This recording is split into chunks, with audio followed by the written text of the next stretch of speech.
యేసే పరిష్కారము అనుదిన Bible study కార్యక్రమం ప్రేక్షకులందరికీ యేసుక్రీస్తు వారి అద్వితీయ నామమున వందనాలు.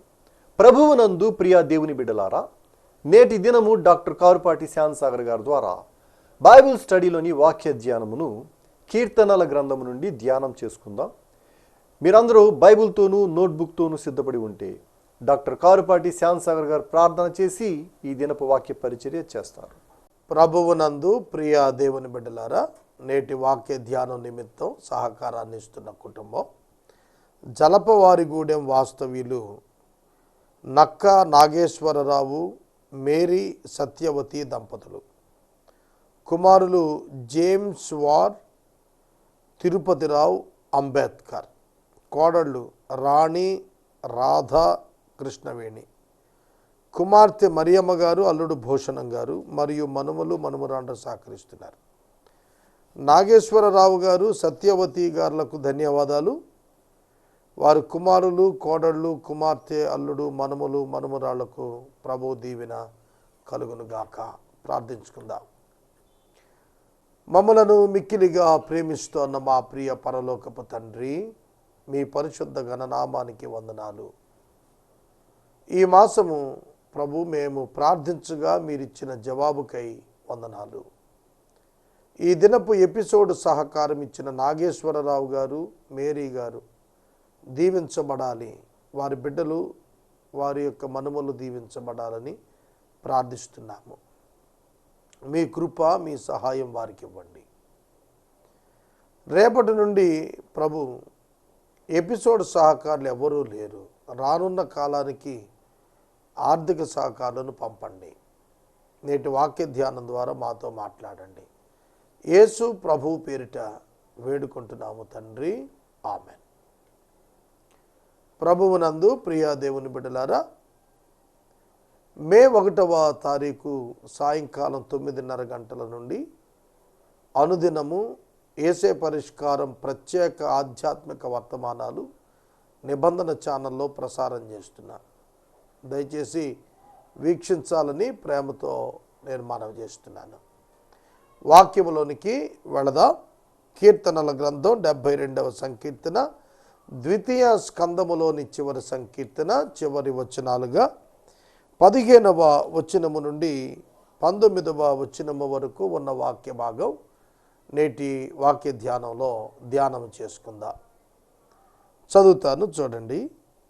రాజును గురించి మాట్లాడుతూ అంటున్న మాట: అతడు చిరంజీవి యగును, షేబా బంగారము అతనికి ఇయ్యబడును, అతని క్షేమమునకై జనులు నిత్యము ప్రార్థన చేయుదురు.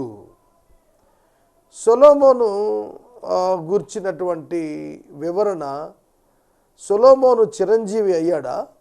చిరంజీవి అంటే నిత్యము జీవించుచున్నవాడు అని అర్థం. మరి సొలొమోను నిత్యం జీవించలేదే. ఇది ప్రభువైన క్రీస్తునకు చెందినటువంటిది. అతని క్షేమముకై జనులు నిత్యము ప్రార్థనలు చేయుదురు. As a human being, 100% humanity కలిగిన వ్యక్తిగా యేసుక్రీస్తు ప్రభువారు రారాజుగా రాబోతున్నాడు. ఆయన కొరకు ప్రార్థిస్తున్నారు. ఆయన నిమిత్తం ప్రార్థించే సంఘం ఉన్నది. తదుపరి సొలొమోనునకు, రాజైన దావీదునకు చెందినటువంటి మాటలుగా ఈ మాటను అన్వయించుకోవచ్చు. రాజు కొరకు ప్రార్థించే జనులు ఉండటం రాజ్యములో ఆశీర్వాదం. 6వ వచనం, 16వ వచనం: దేశములోను పర్వత శిఖరముల మీదను సస్య సమృద్ధి కలుగును.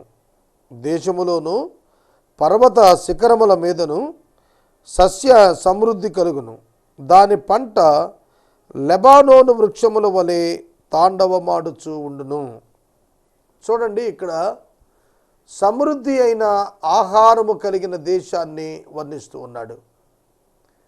మనం 21వ శతాబ్దంలో మనం జీవిస్తూ ఉన్నాము. ఈ 21వ శతాబ్దంలో ఆహార సమృద్ధిని గూర్చి అన్ని దేశాలు కలవరపడుతూ ఉన్నాయి. అన్ని దేశాల్లో కలవరం ఉంది. ఎందుకంటే సమంగా వర్షాలు లేక, నీరు ఆధారం సరిగా లేక, పంటలు సరిగా పండక, వానలు సరిగా కురవక ఆహార భద్రతకు లోపం ఏర్పడుతోంది. అందుకనే భారతదేశంలో ఈ మధ్యన మన సెంట్రల్ గవర్నమెంట్ ఒక స్పెషల్ చట్టం చేసింది, ఆహార భద్రతా పథకం. కనుక ప్రతి ఒక్కడికి భోజనం పెట్టాల్సిన బాధ్యత రాజు మీద ఉంది. ప్రజలకు ఆహార పదార్థాలు అందుబాటులో ఉండేట్టు చూడటం ప్రభుత్వం యొక్క ప్రధానమైనటువంటి విద్యుత్ బాధ్యత. కనుక ఇక్కడ చెబుతున్నాడు, ఆ రాజు యొక్క కాలంలో సమృద్ధి ఉంటుందట, సస్య సమృద్ధి, శిఖరాల మీద సస్యములు, సస్యశ్యామలం అంటే పచ్చికతో కూడినటువంటి పరిస్థితి అన్నమాట. అంటే సమృద్ధిగా ఉంటుంది, పచ్చదనం నిత్యం ఉంటుంది ఆ రాజ్యంలో. అంతేకాదు దాని పంట లెబానోను వృక్షాల వలె తాండవమాడుతూ ఉంటుంది. అంటే ప్లెంటీ ఆఫ్ ఫుడ్, చాలా సర్ప్లస్ ఫుడ్ అది అనుగ్రహించబడి ఉంటుంది అని చెబుతున్నాడు. ఆహార భద్రత ఏ ప్రజలకైతే దొరుకుతుందో ఆ ప్రజలకు ఆహార భద్రతనిచ్చిన రాజు అతడు ఘనపరచబడతాడు, కొనియాడబడతాడు. కనుక ప్రజలకు ఆహారం సమృద్ధిగా దేవుడు తన రాజ్యంలో ఇస్తాడు. అతని పేరు నిత్యము నిలుచును, అతని నామము సూర్యుడునంత వరకు చిగుర్చుచూ ఉండును. అతని నామము చిగురుస్తూ ఉంటుంది, చిగురించుచూ ఉంటుందంటే మొలకెత్తుతూనే ఉంటుంది. జనరేషన్స్ పాస్ ఆన్ అవుతున్న కొలది కూడాను ఆయన నామము తెలియపరచబడుతూ ఉంటుంది, జీవిస్తున్న నామంగా కొనియాడబడుతోంది. నిత్యము అతని పేరు నిలుస్తుంది. చరిత్ర మనం చూస్తున్నప్పుడు చరిత్రలో కొద్దిమంది పేర్లు కొంతకాలం ప్రభావం కలిగి కనిపిస్తాయి, నిత్యము జ్ఞాపకానికి ఉండవు. కానీ ప్రభువైన యేసుక్రీస్తు వారి యొక్క నామము నిత్యము జ్ఞాపకార్థ నామంగా అనుగ్రహించబడింది. కనుక ప్రభువైన క్రీస్తు యొక్క రాజ్యము, ఆయన నామము సూర్యుడున్నంతకాలం చిగురుస్తూనే ఉంటుంది, దానికి అంతము లేదు. అతనిని బట్టి మనుషులు దీవించబడుదురు, అతనిని బట్టి మనుషులు దీవించబడుదురు. అబ్రహాముకు ఇచ్చిన వాగ్దానం ఏమిటి? నీ సంతానమును బట్టి నేను లోకాన్ని ఆశీర్వదిస్తాను, అన్యజనులు దీవించబడతారు అన్నాడు. కనుక అన్యజనులు ఎవరి వలన దీవించబడ్డారు? పౌలు గారు రాశాడు, యేసుక్రీస్తు వలన అన్యజనులు దీవించబడ్డారు, యేసుక్రీస్తే అబ్రహాము యొక్క సంతానము. గలతీయులకు రాస్తూ సంతానములు అని రాయక సంతానము అని రాశాడు, సంతానము క్రీస్తే అన్నాడు. కనుక యేసుక్రీస్తు ప్రభువు అబ్రహాము యొక్క కుమారుడిగా, అబ్రహాము యొక్క వారసునిగా, అబ్రహాము యొక్క పేరిట వచ్చిన వానిగా ఈ లోకమున ఆయన పేరిట మనుషులు రక్షణ చేత దీవించబడుతున్నారు, పాపక్షమాపణ పొందుతున్నారు, స్వస్థత పొందుతున్నారు, సమస్య నుండి విడుదల పొందుతున్నారు. ప్రతి విధమైన దీవెన యేసుక్రీస్తు నామమున మనుషులందరికీ కూడా అనుగ్రహించబడుతోంది. ఇది వాస్తవం. అన్యజనులందరూ అతడు ధన్యుడని చెప్పుకుంటారు. అన్యజనులు ధన్యుడు అని పిలుస్తారు. ధన్యుడు అంటే బ్లెస్సెడ్, దీవించబడిన వాడు అని. ఇది సొలొమోను గారి జీవితంలో కూడా సంభవించినటువంటిదే. అతని కింద పనిచేసే వారితో సహా ధన్యులని పిలిచారు. ఎందుకంటే యెహోవా తోడుగా ఉన్నటువంటి రాజు, యెహోవా సన్నిధి అనుగ్రహించబడిన రాజ్యం అది. కనుక అన్యజనులైనటువంటి అనేక మంది రాజులు అతను సొలొమోను గారికి ఇవ్వబడిన జ్ఞానం చూచి అతనిని పొగిడారు, అతని యందు ఆనందించారు, అతని దేవుణ్ణి కనపరిచారు. దేవుడైన యెహోవా ఇశ్రాయేలు యొక్క దేవుడు స్తుతించబడును గాక, ఆయన మాత్రమే ఆశ్చర్యకార్యములు చేయగలిగినటువంటి వాడు. మీరు మాత్రమే ఏత్నం మే అన్నప్పుడు ఆయన ఒక్కడే ఆశ్చర్యకార్యాలు చేయగలడు. యెషయా గ్రంథం 9వ అధ్యాయం 6వ వచనంలో ఆశ్చర్యకరుడు అని ఆయనకు పేరు ఇవ్వబడినట్లుగా వ్రాశాడు. ఏమిటి యేసుక్రీస్తు ప్రభు ఆశ్చర్యకరుడా? అవును, ఆయన ఆశ్చర్యకరుడే. దేవుడైన యెహోవా ఇశ్రాయేలు యొక్క దేవుడు స్తుతించబడును గాక, ఎందుకంటే ఆయన మాత్రమే ఆశ్చర్యక్రియలు చేసేవాడు, కార్యాలు చేసేవాడు. యేసు ప్రభు జీవించిన కాలం అంతా కూడా ఆశ్చర్యక్రియలే. 3.5 సంవత్సరాల్లో ప్రభువు చేసినటువంటి ఎన్ని గొప్ప కార్యాలు, సూచక క్రియలు, ఆశ్చర్యక్రియలు ప్రభువే చేశాడు. చేసి తన నామాన్ని బయలుపరిచాడు. తన ఘనతను చాటాడు. నీటిని ద్రాక్షారసంగా మార్చిన అనుభవం యోహాను సువార్త 2వ అధ్యాయంలో కనిపిస్తుంది. కానా అనేటువంటి ఊరిలో ఈ ఆశ్చర్యకార్యం చేసి యేసు తన మహిమను బయలుపరిచాడు. ఆ దినమున అనేకులు ఆయన యందు విశ్వాసం ఉంచారు. ఆయన శిష్యులు ఆయన యందు నమ్మిక ఉంచినట్లుగా రాయబడింది. నీరు ద్రాక్షారసంగా మార్చబడటం ఏమిటి? సృష్టికర్త యేసుక్రీస్తు సృష్టికర్త అనేది తెలియబడింది. సృష్టికర్త కాబట్టే సృష్టి ఆయన మాట వింది. నీరు ద్రాక్షారసంగా మార్చబడింది. అది భ్రమ కాదు, అది వాస్తవంగా జరిగినటువంటి గాథ. కనుక ఎంత గొప్ప ఆశ్చర్యం! 6 రాతి బాణలు, 2 తూములు 3 తూములు పట్టేటువంటి పెద్ద పెద్ద రాతి బాణలు నీటితో నింపమని, ఆ నీటిని పరిచారకులను ఆ నీటిని తీసుకుని పొమ్మన్నప్పుడు వారు తీసుకుని పోయి వడ్డించారు. ద్రాక్షారసం అయింది. వారు తీసుకుని పోయిన తీసుకున్నందున, వారు వెళ్ళినందున, వారు ఆ రసము పోసినందున ఎక్కడైంది ద్రాక్షారసం? సోదరుడా, సోదరి, వారు త్రాగుతున్నప్పుడు ద్రాక్షారసంగా గుర్తెరిగారు. ఎంత ఆశ్చర్యం! నీరు నింపిన వారే నీరు తీసుకెళ్ళిపోయేగా ద్రాక్షారసం అయింది. అర్థమవుతుందా? మనం అలాంటి సేవకులమే. మన ఎఫర్ట్స్ నీటి వంటి ఎఫర్ట్స్ పెడతాం, కానీ మధురమైన ద్రాక్షారసం వంటి రిజల్ట్స్ దేవుడిస్తాడు. చాలా సందర్భాల్లో మనం ఊహించం కూడాను, ఇంత గొప్ప కార్యం దేవుడు చేశాడు ఏమిటబ్బా అని మనకు ఆలోచన వస్తూ ఉంటుంది. అటువంటప్పుడు మనం నిర్మోహమాటంగా విశ్వసించాల్సిన ఆధ్యాత్మిక సత్యం ఏమిటంటే, దేవుడు సజీవుడు, దేవుడు తన కార్యం చేశాడు, నమ్మకమైనటువంటి దేవుడు, ఆయన మనలను సేవకులనుగా రుజువు చేయటానికి ఆయన తన కార్యాన్ని జరిగించాడు అనేటువంటి సత్యాన్ని మనం చాలా తేటగా గుర్తెరగలుగుతాం. దేవుడైన యెహోవా స్తోత్రార్హుడు, ఆయన మాత్రమే ఆశ్చర్యకార్యములు చేసేటువంటి వాడు. ఆలోచించండి, యేసుక్రీస్తు ప్రభువారు చేసినటువంటి ఘనమైనటువంటి ఆశ్చర్యకార్యాలు. 3 దినాలు లాజరు శవము సమాధిలో ఉండిపోయింది, కుళ్ళిపోయింది. అటువంటి కుళ్ళిన మృతదేహం కళేబరంలో నుంచి ఒక సజీవుడిని వెలుపడికి తీసుకొచ్చాడు. ఆలోచించండి, డీకంపోజ్డ్ డెడ్ బాడీ, పాడైపోయి కుళ్ళిపోయినటువంటి శవం, brain restored and the memory restored. ఆలోచించండి, మరలా మెమరీ రెస్టోర్ అయింది అతనికి. పాత విషయాలన్నీ జ్ఞాపకం ఉన్నాయి. వెనక్కి తిరిగి వచ్చినప్పుడు ఈయన యేసుప్రభు అని తెలుసు, వాళ్ళ అక్క చెల్లెళ్ళని తెలుసు, ఆ ఊరు బేతనీ అని తెలుసు, వీళ్ళంత బంధువులని తెలుసు, తను చనిపోయాడని తెలుసు, తిరిగి లేచాడని తెలుసు. ఎంత ఆశ్చర్యం, ఎంత ఆశ్చర్యం!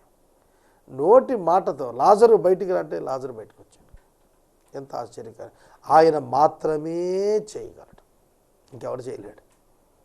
ఆయన మాత్రమే చేయగలడు.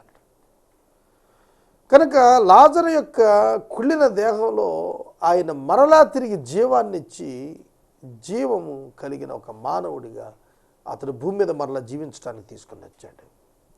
అలాగున మనం ఆలోచన చేస్తున్నప్పుడు ఎన్ని ఆశ్చర్యక్రియలు! దయ్యాలు లోబడ్డాయి, సముద్రం లోబడింది. ఆయన గద్దించగానే సముద్రం మిక్కిలి నెమ్మలమైపోయింది. ఎంత ఆశ్చర్యం! శిష్యులు ఆశ్చర్యపడ్డారు.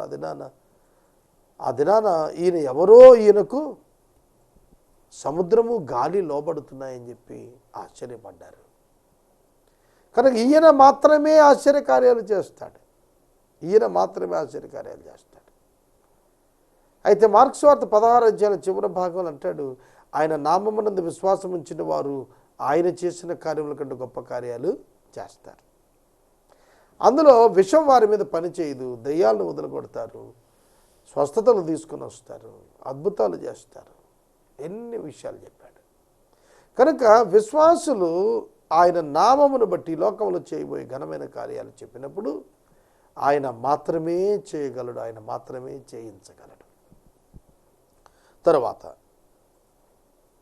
సర్వభూమియు ఆయన మహిమతో నిండి ఉండునుగాక, ఆమేన్.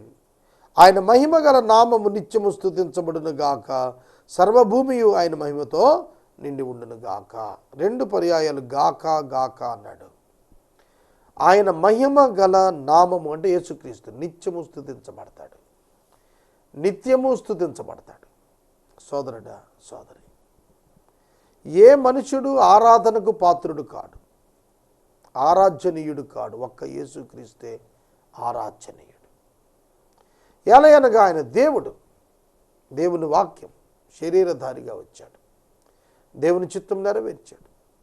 ఆయన సంపూర్ణ దైవత్వం కలిగిన వాడు, ఆయన ఆరాధ్యనీయుడు, ఆయన ఆరాధ్యనీయుడు, ఆయన ఆరాధనకు పాత్రుడు. సర్వభూమి ఆయన మహిమతో నిండి ఉంటుంది అన్నాడు.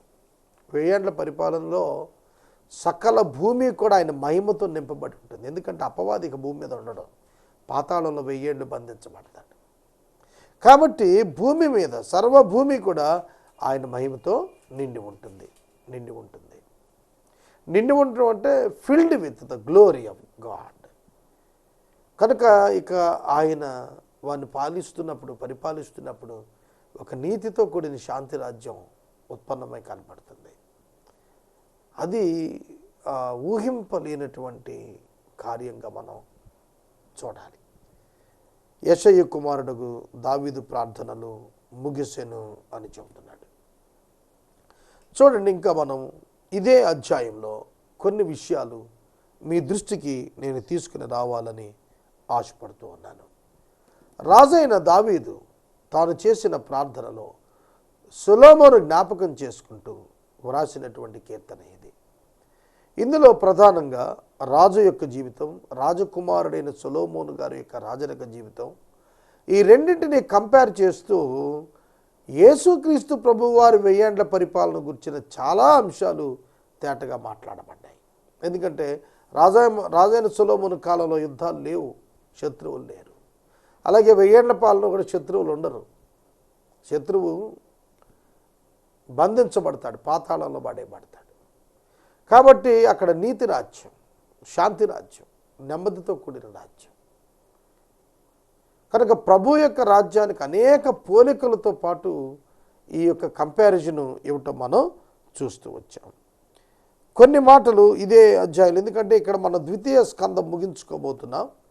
3వ స్కందం 73వ సంకీర్తన నుండి మనం ప్రారంభించుకుంటాం. కాబట్టి 3వ స్కందానికి వెళ్ళకముందు 2వ స్కందంలో ఈ 72వ అధ్యాయంలో ఉన్న కొన్ని మాటలు మనం మరొకసారి ఆలోచన చేసి నేటి వాక్య ధ్యానం ముగించుకుందాం.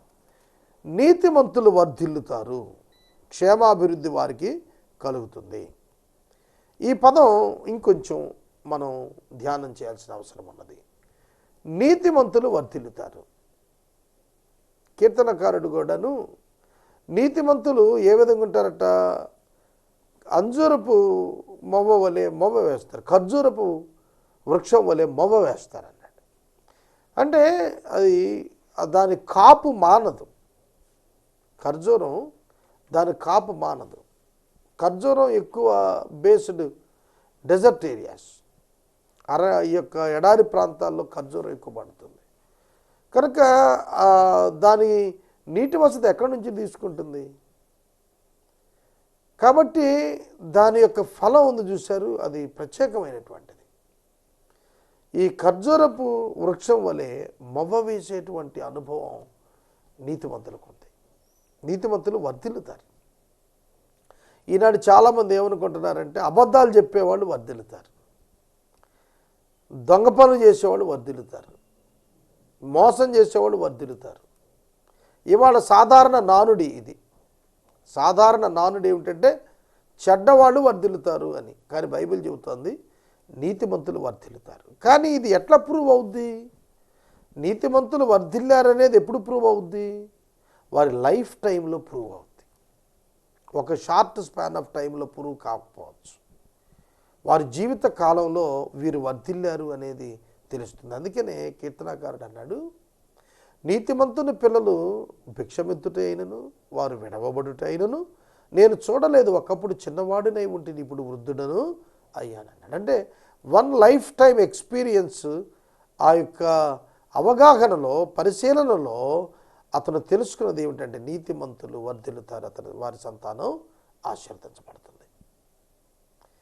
చాలామంది నీతిని ఆశ్రయించడానికి ఆలోచిస్తూ ఉంటారు. లంచాలు మానండి అంటే అదేంటండి లంచాన్ని మారితే డబ్బు ఎలా సంపాదిస్తాం, ఇల్లు ఎలా కడతాం, ఇన్స్టాల్మెంట్ ఎలా కడతాం, కారు ఎలా కొంటాం, అభివృద్ధి ఎలా పొందుతాం. నేను మనవి చేస్తున్నాను, ధనాపేక్షకు పడిపోకండి. నీతిమంతునికి కలిగినది కొంచెమైనా కూడా అది అనేక మందికి కలిగిన ఎక్కువ కంటే గొప్పదని చెప్పబడింది వాక్యంలో. కనుక మనం నీతిమంతులుగా ఉండే రైచియస్ ఎర్నింగ్ కావాలి. సిన్ఫుల్ ఎర్నింగ్కి మనం వెళ్ళకూడదు. రైచియస్ ఎర్నింగ్ కావాలి, సేఫ్ ఎర్నింగ్ కావాలి. దొంగలు ఎత్తుకుపోయేట్టు, దొంగలు కొట్టేట్టుగా కాదు మనం సంపాదించుకోవాల్సింది. Right earning and safe earning and righteous earning మనకు కావాలి. కనుక మనం నీతిమంతులుగా ఉండాలి. మనం నీతిమంతులుగా ఉన్నప్పుడు దేవుడు మనలను ఆశీర్వదించి వృద్ధిలోనికి తెస్తాడు, మనకు క్షేమాభివృద్ధిని ఇస్తాడు. క్షేమము అభివృద్ధి కూడా దేవుడిచ్చేటువంటి కృపయే. కనుక మనం ఏ పరిస్థితికి కంగారు పడవలసింది, బెంబేలెత్తిపోవాల్సింది ఏమీ లేదు. మన ప్రభు మనకు తోడున్నప్పుడు మనకు అపాయం ఏమి సంభవించినా కాపాడేటువంటి దేవుడు మనకు ఉన్నాడు. నీ కుడి పక్కన 1000 మంది పడినా, నీ ఎడమ ప్రక్కన 10,000 మంది కూలినా అపాయము నీ యొద్దకు రాదు. అపాయము నీ యొద్దకు రాదు. నిన్ను కాపాడేవాడు కునుకడు, నిద్రపోడు. కనుక ఈ చరిత్ర అంతా మనం చూస్తున్నప్పుడు నీతిమంతులే కాకుండా నీతిమంతుడైన రాజు కాలమున ప్రజలకు నెమ్మది కలుగుతుంది అన్నాడు. It's very important. ప్రజలకు నెమ్మది కలగాలి, ప్రజలు క్షేమంగా ఉండాలి. దేవుని పిల్లలు, నిబంధన జనులు నెమ్మదిగా ఉండాలి, శాంతముగా, సంతోషముగా, దీవెనకరమైన జీవితాలు గడపాలి. అలా గడపాలి అని అంటే రైట్ కింగ్ కావాలి, సరైనటువంటి రాజు వాళ్ళకు కావాలనేది మనం నేర్చుకోవాలి. తర్వాత మనుషులందరూ దీవించబడతారు, ఏ భేదం లేదు. ఎప్పుడు దీవించబడతారు మనుషులందరూ? ఖచ్చితంగా ఇది 1000 ఏళ్ల పరిపాలనలోనే. అందరికీ దీవెన, కొందరికి కాదు. అసలు అక్కడ అవిధేయుడు అనేవాడే ఉండడు, అందరూ విధేయులే. అందుకే వారందరికీ దీవెన. ఏమిటా దీవెన? ప్రభు వారితో ఉండటమే నిజమైన దీవెన. కనుక ఈ అధ్యాయంలో మనం చూస్తున్నప్పుడు చాలా తేటగా విశ్వాసుల యొక్క జీవితాలు, నీతిమంతుల యొక్క జీవితాలు, దేవుని కలిగిన జనుల యొక్క జీవితాలు చిగురించబడటం, దీవించబడటం, వర్ధిల్లటం, క్షేమాభివృద్ధి కలుగజేయబడటం మనం చూస్తూ ఉన్నాం. తర్వాత అన్యజనులు మన ప్రభు దగ్గరికి రావటం, ప్రభువుని సేవించడం చాలా ప్రాముఖ్యమైన విషయం. అన్యజనులు ఆయన ధన్యుడు అంటారని, అన్యజనులు ఆయన సేవిస్తారని చాలా తేటగా రాస్తున్నాడు. ఎవరు అన్యజనులు అంటే యూదేతరులందరినీ వాళ్ళు అన్యజనులు అన్నారు. అన్యజనులు అనే పదం ఎందుకు వాడారంటే యూదులు కాని వారు. ఇంకొంచెం ఎదరికెళ్ళి హీదన్ పీపుల్, వాళ్ళు అంటరాని వారికి ఎంచబడ్డారు యూదుల చేత. కానీ వాస్తవానికి దేవుడు ఎవరిని తృణీకరించమని చెప్పలేదు. వారి గొప్పతనం వారికి ఇచ్చాడు, వారిని ఎవరిని తృణీకరించమనలేదు. కనుక మనం ఎవరిని తృణీకరించకూడదు, మనం ఎవరిని ఎన్నడూ తృణీకరించకూడదు. మనం ప్రభువును సేవించడమే నేర్చుకోవాలి, ప్రభువును బట్టి ప్రజలను ప్రేమించడమే నేర్చుకోవాలి. దుష్టునికి దూరంగా ఉండటం కూడా నేర్చుకోవాల్సమ్మా. ప్రజల్ని ప్రేమించమన్నాడు కదా అని చెప్పి చెడ్డోళ్ళందరితో కూర్చొని ముచ్చట్లాడమనలేదు. అబద్ధికులు, వేషధారులు అయినటువంటి వారందరితో కూర్చొని వారితో సంతోషించమని చెప్పలేదు వాక్యంలో. మొదటి సంకీర్తన మొదటి వచనంలోనే చెప్పాడు, దుష్టుని ఆలోచన చొప్పున నడువక, పాపుని మార్గమున నిలువక, అపహాసకులు కూర్చుండు చోటను కూర్చుండక, యెహోవా ధర్మశాస్త్రమందు ఆనందిస్తూ దివారాత్రము దాన్ని యందు ధ్యానించేవాడు ధన్యుడు. అతడు నీటి కాలువ నాటబడినదై ఆకువాడక తన కాలమందు ఫలమిచ్చి చెట్టు వలె ఉంటాడు. అతడు చేయిందంతయు సఫలమవుతుంది. దుష్టులాగున ఉండక గాలి చెదరగొట్టు పొట్టు వలె ఉంటారు అని చాలా తేటగా రాస్తూ ఉన్నాడు. ఈ వచనాల్లో మనం గమనించినప్పుడు మనకు అర్థమైనటువంటి సత్యం ఏమిటి?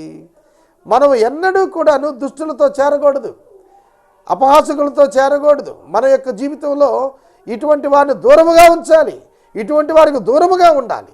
ఆనాడే కాదు, ఈనాడు సంఘానికి కూడాను పౌలు గారు చెబుతున్నాడు కొరింథీ సంఘానికి, క్రీస్తుతో బెలియాలకు ఏమి సంబంధము? అవిశ్వాసికి విశ్వాసితో ఏమి పొత్తు?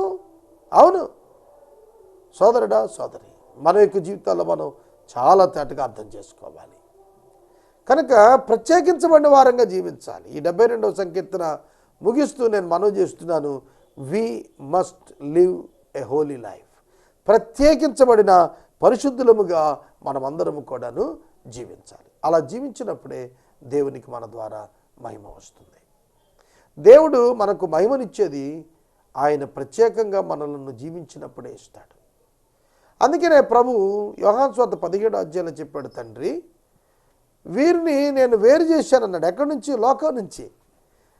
దేవుడు యేసుక్రీస్తుకు అప్పగించినటువంటి సంఘం, ప్రభు బిడ్డలు ఉన్నారు చూశారు, శిష్యులు, వారు లోకము నుండి వేరైన వారుగా చెబుతూ ఉన్నాడు. అందుకని అంటాడు 17వ అధ్యాయం 21వ వచనం నుంచి మనం చూస్తే, మనం ఏకమై ఉన్నలాగున వారును ఏకమై ఉండాలని నేను వారి కొరకు మాత్రమే ప్రార్థించట్లేదు, వాక్యం విన్న వారందరూ ఏకమై ఉండాలని ప్రార్థిస్తున్నాను. కనుక వాళ్ళు ఎలాంటి వారట? వారిని లోకంలో నుండి నేను వేరు చేశాను. లోకంలో నుండి నేను వారిని వేరు చేశాను. వారు నీ వారు, వారు నా ప్రజలు. కనుక సంఘము లోకము నుండి వేరు చేయబడింది.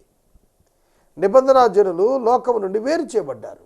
వారి యొక్క జీవిత విధానం వేరు, వారి ఆరాధన విధానం వేరు, వారి జీవిత శైలి వేరు.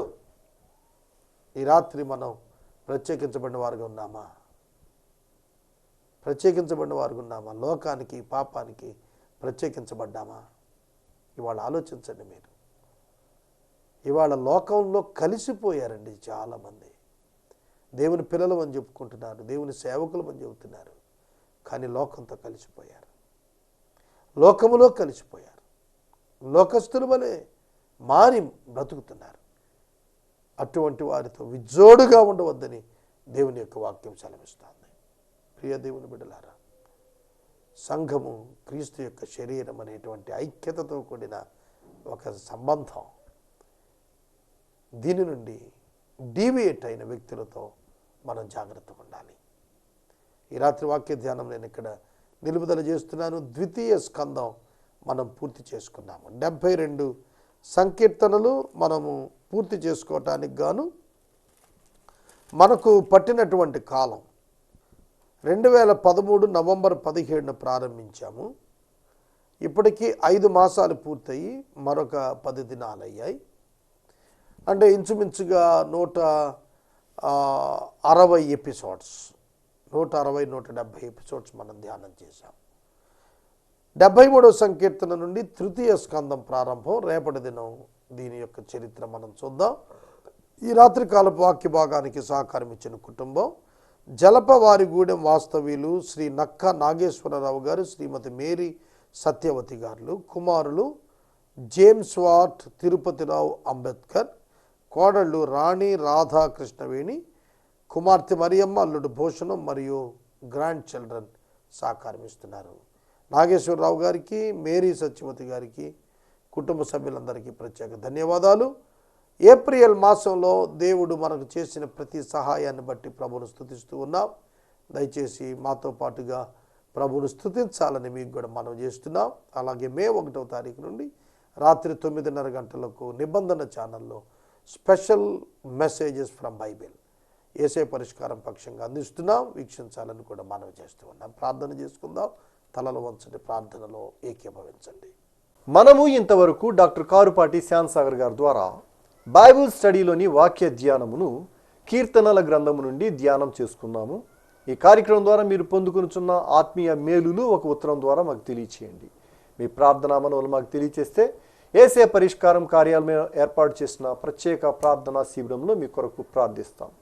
మీ కుటుంబ పక్షముగా ఒక ఎపిసోడ్ ప్రసారం చేయాలనుకున్న మాకు తెలియచేస్తే మా సిబ్బంది మీ గృహాలను దర్శిస్తారు. ముగింపు ప్రార్థన ఆశీర్వాదాలతో ఈ కార్యక్రమాన్ని ముగించుకుందాం.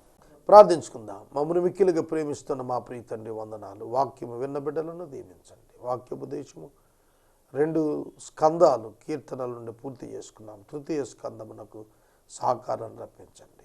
నక్క నాగేశ్వరరావు గారు, మేరీ సత్యవతి గారులను, వారి బిడ్డలను మీరు ఆశీర్వదించండి. యేసు దివ్య నామములో వేడుచున్నాం తండ్రి, ఆమేన్. మన తండ్రి దేవుని ప్రేమ, కుమారుడిని యేసయ్య కృప, పరిశుద్ధాత్మని అన్యోన్య సహవాసం సదాకాలం మనందరికీ తోడై ఉండును గాక. ఆమేన్.